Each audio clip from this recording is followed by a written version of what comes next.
Gerrit Cole is easily one of the best pitchers in all of baseball and has been for several years now. He throws hard, is nasty, and puts up the numbers to back it up. He's a four-time All-Star, is typically a Cy Young candidate, has a strikeouts per 9 ratio of over 10, a career 3.20 ERA, a fielding independent pitching under 3, and is just overall one of the more dominant arms the game has ever seen. So it's no surprise that he's one of the highest paid players, not just pitchers, in baseball today. When the New York Yankees signed the former Pittsburgh Pirate and Houston Astro to a 9-year, $324 million deal, not only were they expecting him to deliver during the regular season, but also in games he'll be needed most in October. Cole has been really good with the Yankees. In the shortened 2020 season, he was in the American League Cy Young conversation. In 2021, he was in the Cy Young conversation. So right off the bat, you look at the first 2 years of the deal and say it's a success. But when you really look at it and see Cole's history, especially the fact that he got into a heated argument with his own Yankee teammate this season, the contract the Yankees gave him might very well have been a mistake.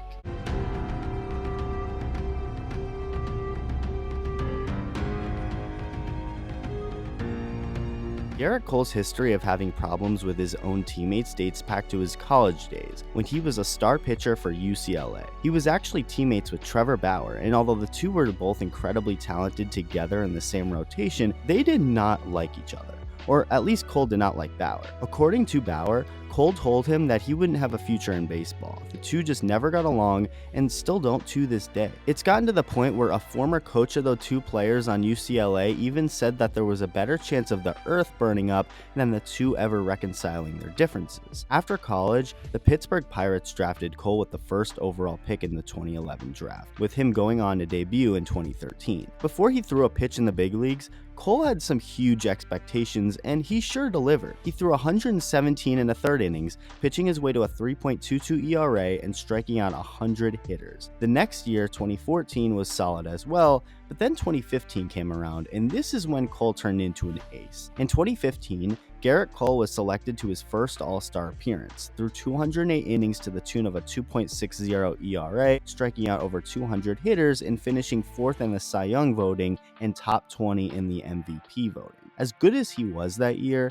he wouldn't do well in the winner-take-all wildcard game against the Chicago Cubs, giving up 4 earned runs on 6 hits and 2 home runs in 5 innings. Cole would go on to have a good 2016 season, although a right bicep strain would keep him out a little bit, with 2017 being his worst year. It wasn't even a bad year by any means, but a 4.26 ERA just wasn't his usual self. Later that offseason, the Houston Astros called, and a deal got done to send Cole to Houston for 4 players. I don't know what it was. Well, I do know what it was, but I'm building up to that. But when Gerrit Cole put on a Houston Astros uniform, his arm turned to gold. In 2018, Cole threw almost exactly 200 innings with a 2.88 ERA, striking out 276 hitters, and then in the very next season, 2019, Cole threw over 210 innings with a 2.50 ERA, struck out 326 hitters, had a 13.8 strikeouts per 9 ratio, was second in the Cy Young voting, and top 10 in the MVP voting. This all, of course, earned him the $324 million from New York, and the expectations couldn't have been any higher for Cole's future years. Cole has undoubtedly been the Yankees' ace since putting on pinstripes, as expected. In the shortened 2020 season, he threw 73 innings with a 2.84 ERA, striking out 94 hitters. As for 2021, he went 181 in a third innings with a 3.23 ERA, striking out 243 hitters. Like I said to start off this video, from the surface, everything seems fine. Cole has been the Yankees' ace for 2 years now, and should continue to do so in 2022 and beyond. But the point is the fact that Cole has some red flags about him that could have the Yankees regret ever giving him the contract that they did. Gerrit Cole was put front and center of the sticky substance scandal that ran amongst the league for the first half of 2021. For years, pitchers have been using foreign substances to get a better grip on the baseball while pitching. In fact, that's something that has gone on since the sport became a thing, but many guys in the league, like Cole, especially recently, have been using extreme substances that aren't just for grip, but rather to add spin. Remember when I said Gerrit Cole's arm turned to gold the moment he put on an Astros uniform? Well, that's where he started to use this extreme sticky stuff, and it clearly helped. He threw harder, was spinning the ball better than ever,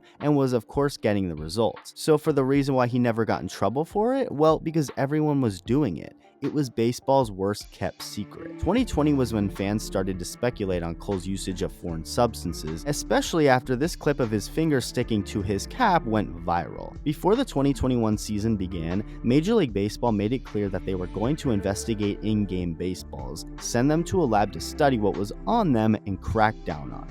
But that did absolutely nothing because players were still using stuff league-wide, with spider tack becoming one of the more well-known substances being used. Gerrit Cole was still as strong as ever, spinning the ball as much as ever and as successful as ever. In March and April of the 2021 season, Cole put up a 1.43 ERA in 37 1/3 innings. In May, he threw 33 innings with a 2.18 ERA. Just filthy. And then the real crackdown began. Major League Baseball finally had enough, and during June began enforcing checks during the games done by the umpires in between innings with the pitchers. So with no way to hide it anymore, Cole had no other option but to stop using spider tack. After the crackdown had begun, a reporter asked Cole straight up if he had ever used this substance. Here's how that went. Have you ever used spider tack while pitching? I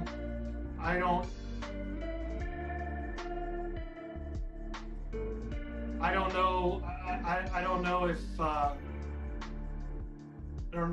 don't quite know how to answer that, to be honest. During the beginning of the crackdown in June, Cole's teammates on the Yankees understood that this wasn't necessarily a great thing and could potentially hurt Cole's numbers. Brett Gardner, a veteran on the team and someone who's been there since 2008, decided to poke fun at the elephant in the room and lighten the mood. What Gardner did was walk around the Yankees clubhouse with pine tar on his hat, trying to get a laugh out of Cole. But he was having none of it. According to the report, Cole got in Gardner's face in front of everyone in the clubhouse, telling him to knock it off. It reportedly took an entire day for Cole to calm down about the situation and ended up apologizing. That situation is over with, but even if it is, it still shows how thin-skinned Gerrit Cole is. It's safe to say that Cole was not happy with the crackdown on foreign substances, especially when he had this monologue after a game. I just can't. It's hard. I mean, it's so hard to grip the ball. I just,